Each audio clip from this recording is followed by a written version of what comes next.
আসসালামু আলাইকুম ভিউয়ার্স, কেমন আছেন আপনারা সবাই? আলহামদুলিল্লাহ, আমিও অনেক ভালো আছি। চলে আসলাম অনেক দিন পর ছোট্ট একটি ব্লগ ভিডিও নিয়ে।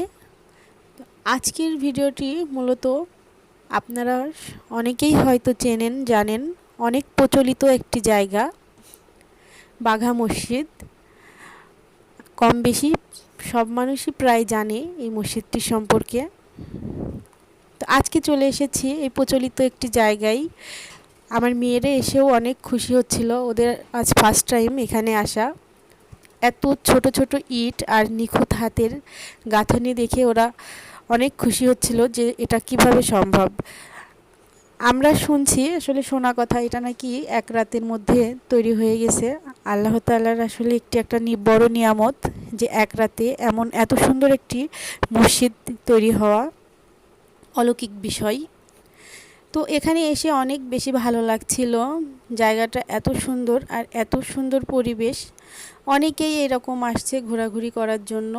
পাশেই একটা বিশাল বড় দিঘি ছিল, কিন্তু ওই সাইডে আমি যাইতে পারছিলাম না। আমরা এসে গিয়েছিলাম আসলে সন্ধ্যার দিকে, সন্ধ্যা লেগে গেছিলো। আর নামাজের সময় অনেকেই দেখতে পাচ্ছেন নামাজের জন্য ব্যস্ত হয়ে পড়ছে। আর আমরা এখানে এভাবে ভিডিও করব কেমন দেখাই, সেজন্য বের হয়ে চলে আসছিলাম। তো পাশেই দেখি বিশাল বড় একটা মেলার আয়োজন করছে। চলেন মেলার ওইদিকে যাই দেখি। মসজিদ থেকে বের হয়ে মেলার উদ্দেশ্য ওইদিকেই যাচ্ছি। চলেন দেখি কেমন মেলাটা। তো মেলাতে ঢোকার শুরুতেই দেখতে পাইলাম আমি, ছোটোবেলায় দেখছি এইগুলা অনেকেই, আমরা নানির বাসায় যখন যাইতাম তখন এই জিনিসগুলো নিয়ে বসে থাকতো। মেহেদির ডিজাইন করার মতো একটা রং। তো আমার ছোট মেয়ে দেখে আবার ওর খুব ইচ্ছা হলো হাতে দেওয়ার জন্য। ও আবার ভয় পাচ্ছিল যে এটাতে কি লাগবে নাকি। তো আমি বললাম যে না, লাগবে না, শুধু রং, একটা ডিজাইন করা রং তোমার হাতে ছাপ করবে সেটাই। তো ও দেখে অনেক খুশি হচ্ছিল। আর পরবর্তী টাইমে আবার দেওয়ার জন্য বলছিল, ও আর নিতে চাচ্ছিল না হাতে। তো ওর হাতে ছাপ করা শেষ হয়ে গেছে। আমরা একটু ভিতরের দিকে যাই দেখি যে কী অবস্থা। তো সামনের দিকে প্রচুর ভিড় ছিল, আর সন্ধ্যা লেগে গেছিল জন্য আমরা আর অতটাও ভিতরে যাই নাই, সামনে থেকেই একটু ঘোরাঘুরি করে চলে আসছি।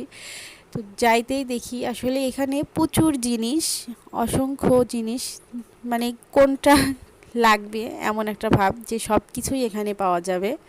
ড্রেসের থেকে শুরু করে সাংসারিক টুকিটাকি জিনিস। আসলে মেলা মূলত এইরকমটাই হয়। তো আমিও ভাবলাম দেখি কিছু পাওয়া যায় কি না। তো আমার ছোট বোন আর ওর হাজব্যান্ড গেল চশমার কেনার জন্য। ওর মেয়েরা আবার চশমা দেখে খুবই বায়না করতে লাগলো। তো ও আর ওর হাজব্যান্ড চশমা কিনতে ব্যস্ত। আমি একটু দেখি আমার সংসারের কিছু পাওয়া যায় কি না।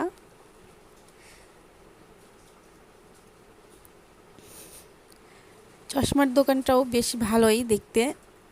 তো ওরা কেনাকাটা করুক, আমি আমার মতো একটু আগায়ে যাই, দেখি কি পাওয়া যায়। আমি আর শখ আরেকটি স্টলে চলে আসলাম। এই স্টলটাতে সাংসারিক টুকিনাকি অনেক জিনিস আছে, আর বাচ্চাদের খেলনাও ছিল অসংখ্য। আর স্টলটার নাম মাই স্টল। আপনারা কেউ যদি যান তাহলে যাইতে পারেন, অনেক প্রয়োজনীয় অনেক কিছুই পাবেন। আর মেলাতে মূলত সব কিছুই পাওয়া যায় এইরকম। অনেক মানুষ, অনেক অনেক মানুষের ভিড়। আর আমার এই জিনিসটা অনেক ভালো লাগছিল, সেজন্য মনে করলাম নিয়ে নিই। আর মাই স্টলের ভাইয়াটা অনেক ভালো, আপনারা যদি কেউ যান তাহলে যাইতে পারেন। ভাইয়াটার কথাবার্তাও অনেক ভালো, আর অনেক রিজনেবল প্রাইজে অনেক কিছুই পাওয়া যাচ্ছে। তো আজকের ভিডিও এ পর্যন্তই। আমার ভিডিওটা যদি আপনাদের ভালো লাগে তাহলে অবশ্যই চ্যানেলটা সাবস্ক্রাইব করবেন আর বেশি বেশি শেয়ার করবেন। সবাই ভালো থাকবেন, সুস্থ থাকবেন। আল্লাহ হাফেজ।